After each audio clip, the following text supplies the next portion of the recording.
For the video today, the history video, I'm going to do the first of a series of videos that will culminate over the July 4th weekend, in which we'll talk about how the Independence Day came, what happened at the Continental Congress, how the Declaration of Independence was passed, and then a brief discussion of the first year of the War of Independence. And it'll give you really an overview of this historically. Probably covered some of this in school, but I don't know if you remember it, and maybe I'll make it a little more interesting.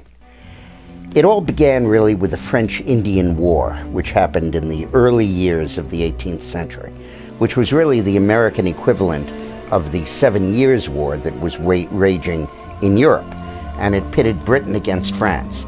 And there was a whole war in the United States, or in what was at the time the 13 colonies, and in Canada, in which the French and the British fought each other. And the Indians were allied with the French, so it was called the French-Indian War. That's where George Washington got his military experience. He was a colonel in the American Army serving with the British Army during that war. And the British won the war, the French were defeated. That's how Canada became British, not French. But it imposed huge costs on the Crown in Britain. And the British Parliament said, hey, wait a minute. We just spent all of this money defending the colonies against the French and the Indians. Why shouldn't they participate in paying for some of their own defense? And while we're at it, why don't we tax them a little more and get money that we can use for the common good of all Englishmen? But the principle of no taxation without a representation had been deeply embedded ever since the Magna Carta, and the colonies were not permitted to elect delegates to the Parliament where these taxes were voted upon. And so it was really taxation by a body in which they had no role, something that Englishmen in Great Britain did not have to suffer with. Although some of them weren't allowed to vote because of property qualifications, and of course women couldn't vote and blacks couldn't vote, but it was essentially the rights of white male Englishmen, property owners. So the American colonists were really resentful of the idea of being taxed. But nevertheless, in 1765, Prime Minister Townsend, who just took office in Britain, passed a variety of taxes called the Stamp Act. And it was a whole range of excise taxes on pretty much anything the colonialist could do. But one of the most onerous taxes was the Stamp Act. And the stamp tax was imposed on any document, any official document, any tax record, any newspaper, anything you published, anything you mailed. It was a very widespread tax. These were in the days before either income or property taxes.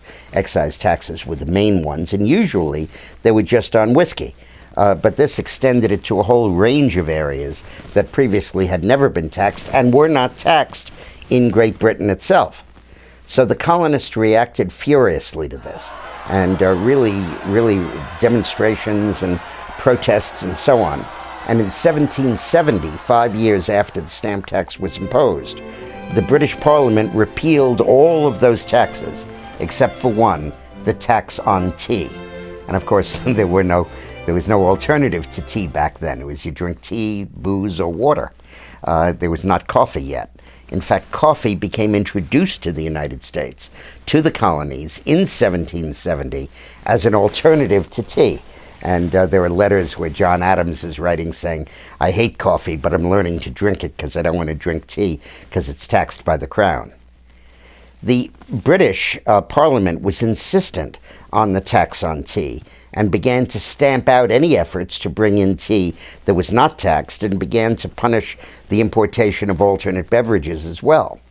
And then in 1773, the colonists, outraged by that, had the Boston Tea Party, where they dressed up as Indians. They went on board a ship that was unloading British tea.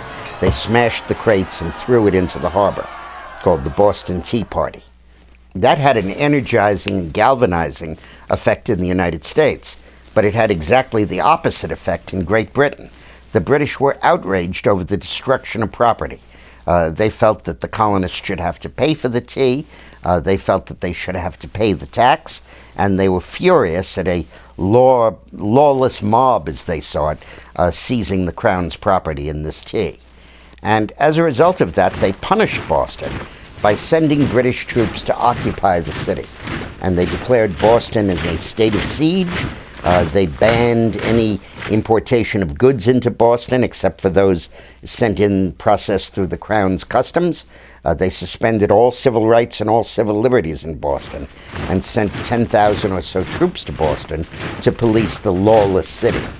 And that led to a tremendous guerrilla war between the British who were occupying the city and colonists who increasingly formed into Minuteman militia organizations to resist the imposition of martial law in the city of Boston.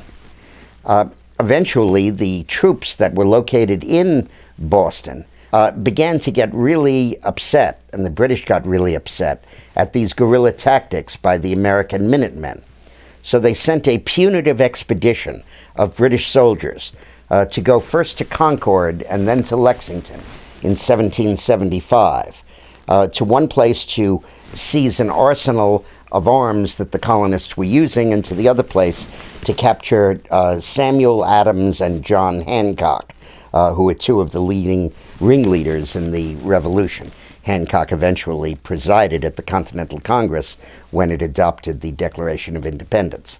And you know the story from here. Paul Revere rode to alert people that the British were coming. He had somebody go to the Belfry Arch and put a lantern in the arch. If the British were going to come overland, one lantern. If they were going to come upriver by boat, two lanterns, one if by land, two if by sea, immortalized in the Longfellow poem. Revere warned the Americans, and at Concord, which was the British first stop, no, at Lexington, which was the British first stop, they organized resistance to the British Army. And that inspired the wonderful poem by Emerson, on the rude arch that spanned the flood. In the April breeze their flag unfurled, and here the embattled farmer stood, and fired the shot heard round the world. And it really was, because this was the first revolution in human history, and really set up the whole basis for the 300-year history, or 200-plus-year history, of people trying to govern themselves and to move for democracy. But Lexington was a wipeout. The militia were killed, no damage on the British troops. The British then moved on to Concord, and they found stiffer resistance there, more serious resistance. And there was an exchange of fire on the green, and several British soldiers were killed, more Americans were killed. And they figured they'd wrap up a good day's work. They seized the arms, Hancock and Adams had fled, and they retreated back to their base in Boston. And on the way back, all hell broke loose. The American colonists hid behind stone walls and forests, behind felled trees, and just took potshots at the British, who were marching in order all the way back to Boston. And that had never happened before. There had never been an instance of this type of guerrilla warfare. It was the invention of guerrilla warfare. And the casualties in the British Army were horrific. Something like a fifth of them were killed, and like a third of them were wounded or killed. And it absolutely terrified the British command. And, by the way, induced the British to stay in Boston and never venture outside until they eventually abandoned the city. But we're getting a little ahead of ourselves in the story. And that reverberations of the firing at Lexington and Concord, the actual start of the war, had tremendous implications in galvanizing the American people, and we'll talk about that in our next video. Thanks a lot for watching.